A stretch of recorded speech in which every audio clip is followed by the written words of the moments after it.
Forest વિભાગે ગૌચર પચાવી પાડવાના મામલે હવે બામણાના ગ્રામજનો લડતના મૂડમાં જોવા મળી રહ્યા છે। અનેક રજૂઆતો કરવા છતાં તંત્ર દ્વારા કોઈ જ કાર્યવાહી કરવામાં ન આવતા ગ્રામજનોએ ટ્રેક્ટરો લઈ હિંમતનગર ખાતે આવી રેલી કાઢી ભારે વિરોધ નોંધાવ્યો।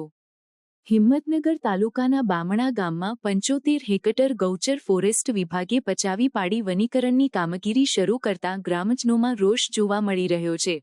અનેક રજૂઆત બાદ પણ તંત્ર આ મુદ્દો ધ્યાને ન લેતા આજે ગ્રામજનો હિંમતનગર આવી પહોંચ્યા હતા અને પ્લે કાર્ડ તેમજ સૂત્રોચ્ચાર સાથે મોટી રેલી યોજી હતી અને ન્યાય માટે અધિક કલેક્ટરને લેખિતમાં આવેદનપત્ર આપી રજૂઆત કરી હતી।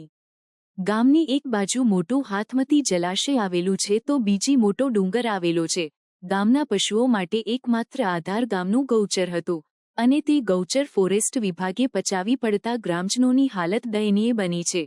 બીજી બાજુ ફોરેસ્ટ વિભાગ પણ આ જમીન તેમની હોવાનો દાવો કરી રહ્યું છે। એક બાજુ ગ્રામજનો આ જમીન ગૌચરની હોવાનો દાવો કરી રહ્યા છે, બીજી બાજુ ફોરેસ્ટ વિભાગ પણ આ જમીન જંગલની હોવાનો દાવો કરી રહ્યું છે। ત્યારે હવે જોવું એ રહ્યું કે ભારતના સુપ્રસિદ્ધ કવિ ઉમાશંકર જોશીના ગામ બામણાને ક્યારે ન્યાય નસીબ થાય છે।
माजी सरपंच बोलूँ छूँ।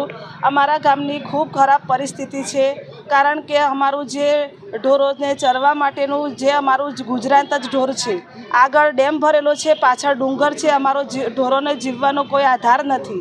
आजे जे वन विभाग वाला लोको फॉरेस्टरो जे वाड़ो करी अने वावेतर करवा माटे अमना ढोरो भूखे मरे छे, तेना माटे तमे तात्कालिक निकाल लावो। આજે શું કર્યું અને ક્યાં રજૂઆત કરી? कलेक्टर कचेरी में રજૂઆત કરી? वन विभाग गौचर अमारी आपी दे अने एमनो वन विभाग वाला ए लोको ए जग्या छोड़ी दे। નહીં કરે તો શું કરશો? नहीं करे तो अमे 1 महीनानी अंदर ढोर अने गाम एकत्र थई अने कलेक्टर कचेरी आगळ पड़ाव नाखीशुं। बामणा गाम ए सुप्रसिद्ध उमाशंकर जोशीનું ગામ છે। આ ઉમાશંકર જોશીના ગામની સ્થિતિ અને ગામમાં રહેનારા સ્થાનિક ગ્રામજનોની સ્થિતિ આજે બહુ જ દયનીય સ્થિતિ છે।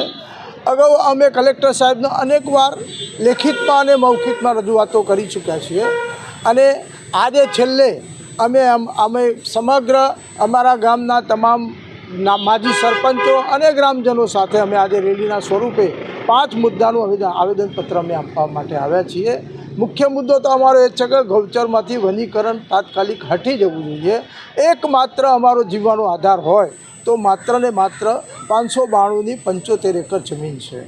જો આ જમીનમાંથી તાત્કાલિક વનીકરણ હટાવવામાં નહીં આવે તો આવનારા દિવસોમાં અમે અમારું સમગ્ર ગામ, અમારું પશુધન અને અમારા ગામમાં રહેનારા તમામ લોકો ગામ છોડી અને અમે કલેક્ટર સાહેબના ઓફિસ આગળ અમે પડાવ નાખવા માટેનો સિવાય બીજો કોઈ ઉપાય નથી. એ સિવાય હવે બીજો કોઈ રસ્તો રહ્યો નથી. એટલે આવનારા દિવસોમાં 1 મહિનાની અંદર જો અમારો કોઈ પણ પ્રકારનો નિકાલ લાવવામાં નહીં આવે તો અમે માર્ચ મહિનામાં અમે આખું ગામ એકત્ર થઈ, ગામ તો એકત્ર થઈ જ ગયું છે, પણ આખું ગામ એકત્ર થઈ અને અમે ગામ છોડી અને કલેક્ટર સાહેબ એટલે કે હિંમતનગરમાં કલેક્ટર સેવા સદનમાં અમે અડિંગા લગાવવા માટે અમારી તૈયારી છે. શું નામ? પરસોત્તમભાઈ પરમાર. કોઈ ખોટી વન વિભાગ દ્વારા કોઈ ખોટી રીતે ગૌચર દબાવી લેવામાં આવેલી નથી. ખરેખર જે ફોરેસ્ટ છે તેની અંદર જ અમારું ફોરેસ્ટ ડિપાર્ટમેન્ટ કામ કરી રહ્યું છે. ખરેખર એમનું ગૌચર છે એ બીજી જગ્યાએ છે, પરંતુ એ લોકોને એમ લાગે છે કે ભાઈ હાલ આ જે ફોરેસ્ટ જે નજીકનો વિસ્તાર છે ગામની નજીકનો એ ફોરેસ્ટ છે, એ ફોરેસ્ટ અમારું ગૌચર છે એવું માની લે છે. ના માને કદાચ ગ્રામ લોકો પોતાની માંગ પર પડી હંમેશા તો આપ શું કરશો? નહીં, અમે તો અમારા કાયદા મુજબ નિયમ મુજબ અમે એમને વળગી રહીશું. બરાબર, એમની સમજાવટ કરીશું, એમને સમજાવીશું કે ખરેખર તમારું ગૌચર આ જગ્યાએ છે. અને એ સિવાય અમારો કોઈ જગ્યાએ બાંધછોડ કરતો એમને ગૌચારા ઘાસચારોની એવો અમે જે અત્યારે હાલ જે વાવેતર કર્યા છે ને રૂપાઓનું, એની સાથે સાથે અમે ઘાસનું પણ વાવેતર કરીશું, તો એમને ઘાસચારો મળશે એવું કંઈક વ્યવસ્થા કરીશું અમે. અત્યાર સુધી કોઈ રજૂઆત આવી આપણી સુધી? હા, રજૂઆત તો આવી છે અને એ પ્રમાણે અમે જવાબ પણ આપ્યો છે અને સ્થળ ઉપર અમારા સર્વેયરશ્રી જઈ અને ત્યાં આગળ ગામ લોકોને બી બતાવ્યું છે કે ભાઈ આ ખરેખર આ ફોરેસ્ટ આટલું છે અને તમારું ગૌચર આ જગ્યાએ છે.